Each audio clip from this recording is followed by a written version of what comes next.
Assalamualaikum warahmatullahi wabarakatuh. Perkenalkan, nama saya Nurul Asrani, NIM 1931041097 kelas PJKRC 2019. Pada video kali ini saya akan menjelaskan sedikit tentang masalah tes pada mata kuliah evaluasi pengajaran Unjas. Istilah tes diambil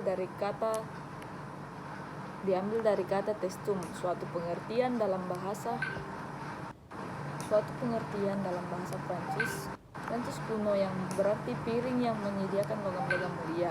Didukung oleh munculnya statistik dalam penganalisian data dan informasi, maka akhirnya tes ini digunakan dalam berbagai bidang seperti tes kemampuan ingatan, tes minat, tes sikap, dan sebagainya.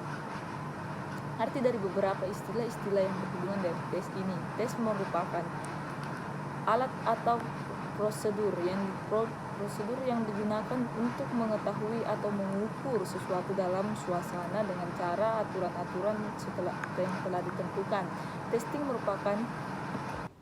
Testing merupakan saat pada waktu tes itu dilaksanakan, sedangkan tester adalah responden yang sedang mengerjakan tes. Yang terakhir yaitu tester.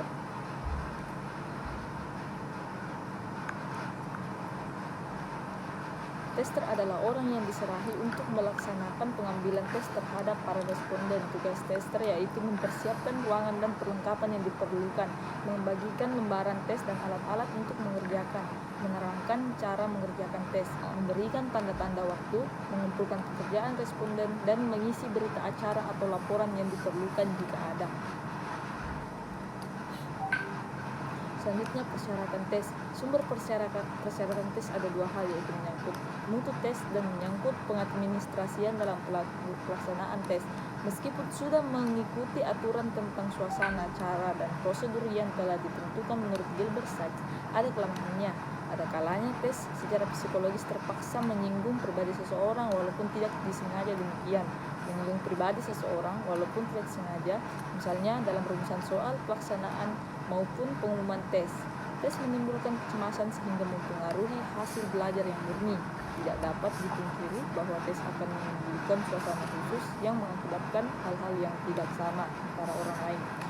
Dalam penelitian, Chris Klein menyimpulkan bahwa besar kecilnya kecemasan mempengaruhi murni dan tidak hasilnya belajar. Murid yang kurang pandai mempunyai kecemasan yang lebih besar dibandingkan dengan anak yang berkemampuan tinggi. Kebiasaan terhadap tipe tes dan pengadministrasian mengurangi timbulnya kecemasan dalam tes, dan dalam kecemasan yang tinggi, murid akan mencapai hasil baik jika soalnya bersifat ingatan, tetapi hasilnya tidak baik jika soalnya pikiran. Timbulnya kecemasan sejalan dengan tingkatan kelas. Meskipun pada tingkat SD tidak terdapat perbedaan kecemasan antara anak laki-laki dan anak perempuan, tetapi di tingkat sekolah menengah, anak perempuan cenderung mempunyai kecemasan yang lebih tinggi dibandingkan anak laki-laki.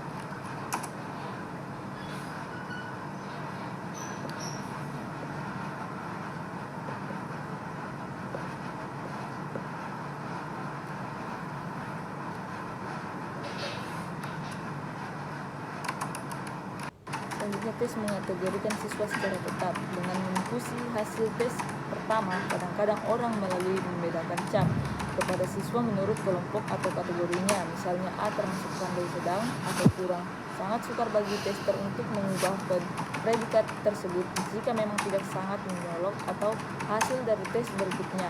Tes tidak mendukung kecermelangan dan daya kreasi siswa. Dengan rumusan soal tes yang kompleks, kadang-kadang siswa yang kurang pandai melihat pada kalimat yang secara terpintas.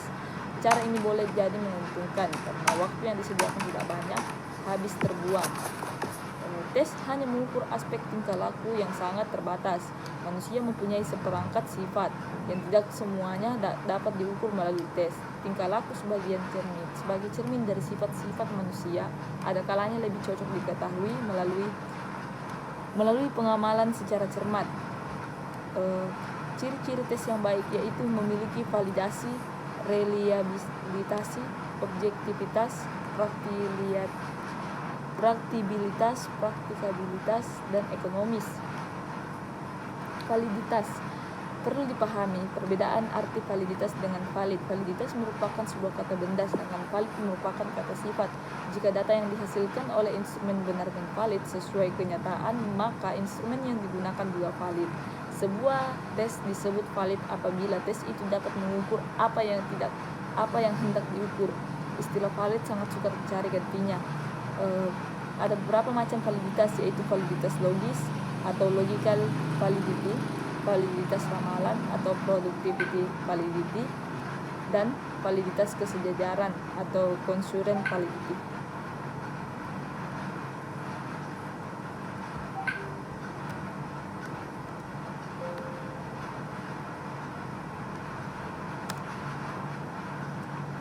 Reliabilitas. Kata reliabilitas dalam bahasa Indonesia diambil dari kata reliability dalam bahasa Inggris, berasal dari kata reliable yang artinya dipercaya, atau reliabilitas merupakan kata benda, sedangkan reliable merupakan kata sifat atau kata keadaan. Tes dikatakan dapat dipercaya jika memberikan hasil yang tepat apabila diteskan dalam berkali-kali. Sebuah tes dikatakan reliable apabila hasil-hasil tes tersebut menunjukkan ketetapan. Dengan kata lain, jika kepada para siswa diberikan tes yang sama pada waktu yang berlainan, maka setiap siswa akan tetap berada dalam urutan ranking yang sama dengan kelompoknya. Jika dihubungkan dengan validitas adalah ketepatan, sedangkan reliabilitas adalah ketetapan. Selanjutnya yaitu objektivitas. Dalam pengertian sehari-hari, objektif berarti tidak adanya unsur pribadi yang mempengaruhi lawannya adalah subjektif, artinya terdapat umur pribadi yang masuk mempengaruhi. Sebuah tes dikatakan memiliki objektivitas apabila dalam melaksanakan tes itu tidak ada faktor subjektif yang mempengaruhi. Hal ini terutama terjadi pada sistem scoringnya. Bila dikaitkan dengan reliabilitas, maka objektivitas menekankan ketetapan pada sistem scoring, sedangkan reliabilitas menekankan ketetapan dalam hasil tes. Ada dua faktor yang mempengaruhi subjektivitas dari semua tes, yaitu bentuk tes dan penilai.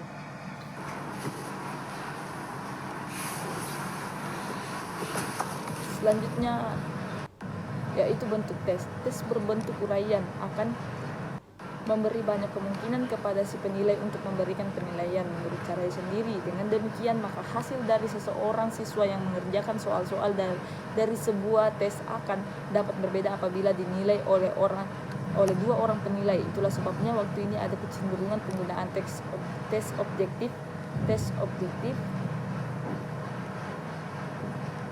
Faktor-faktor yang mempengaruhi subjektivitas antara lain kesan penilai terhadap siswa, tulisan bahasa, waktu mengadakan penilaian, kelelahan, dan sebagainya.